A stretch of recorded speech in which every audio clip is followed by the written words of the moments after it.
Impossible for a person to achieve great things if their age is wasted.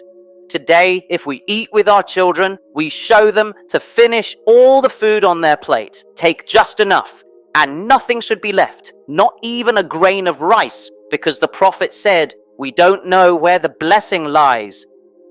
This is what we teach, because wastefulness is the friend of Satan. We say even 1 grain of rice wasted is too much, but we don't say our life is wasted. We throw away our time, yet we don't consider it wasteful. Just as we say a single grain of rice wasted is too much, we must rethink our approach. This is the greatest waste, our time. When we waste our life, we must ask, what are we using our time for? Truly, when do we do things? What do we achieve? We must ask those whose lives are blessed and productive. Rasulullah sallallahu alaihi wasallam. I want to start with the issue of waking up. Tonight we rest. Tomorrow morning we wake up. At what time do we wake up? 3, 4, 5, 12. Whatever our answer, if it's still by the clock, it's wrong, because the faithful are directly taught by revelation about when to wake up. The 24 hours are interconnected. If one link breaks, everything else falls apart. We must fix things one by one. Rasulullah sallallahu alaihi wasallam's waking up is guided directly by the Quran, meaning it's not a trivial matter. The Quran doesn't discuss trivialities. It speaks of significant matters. So, if the Quran discusses when to wake up, it's not a small issue. So, don't underestimate it. When should you wake up? Is there a verse?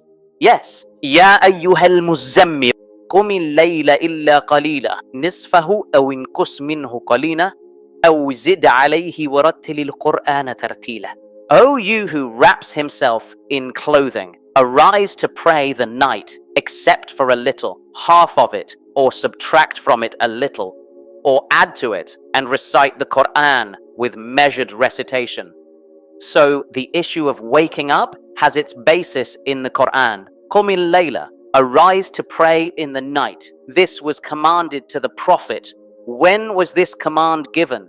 In the middle of the night. It's simple, because the night starts with the azan of Maghrib and ends with the azan of Subuh.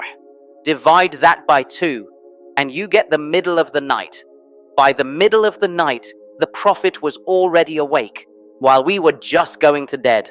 That's our first mistake. So, brothers and sisters, I want you to hold a pen and a piece of paper. For each point, mark it as right or wrong. Hopefully we don't get everything wrong. Parents, your score should be at least an 8. Children, a 5 is not passing.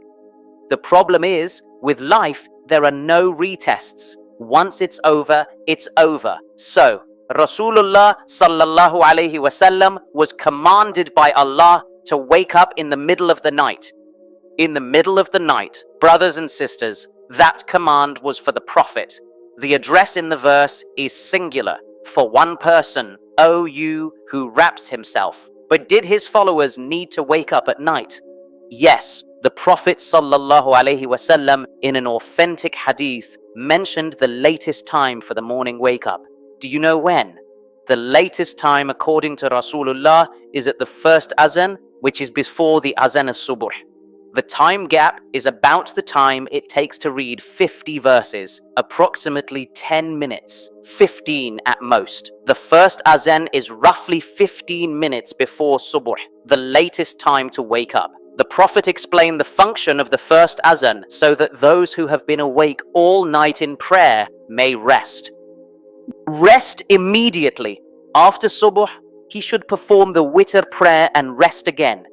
The first azan reminds those who've been praying all night to rest and those still sleeping to wake up. For believers, there is no concept of oversleeping. Yes, it happened occasionally due to extreme fatigue, even for the Prophet during jihad. But if it happens daily, it's not okay. There's even a fiqh ruling on this. When a person wakes up, he prays.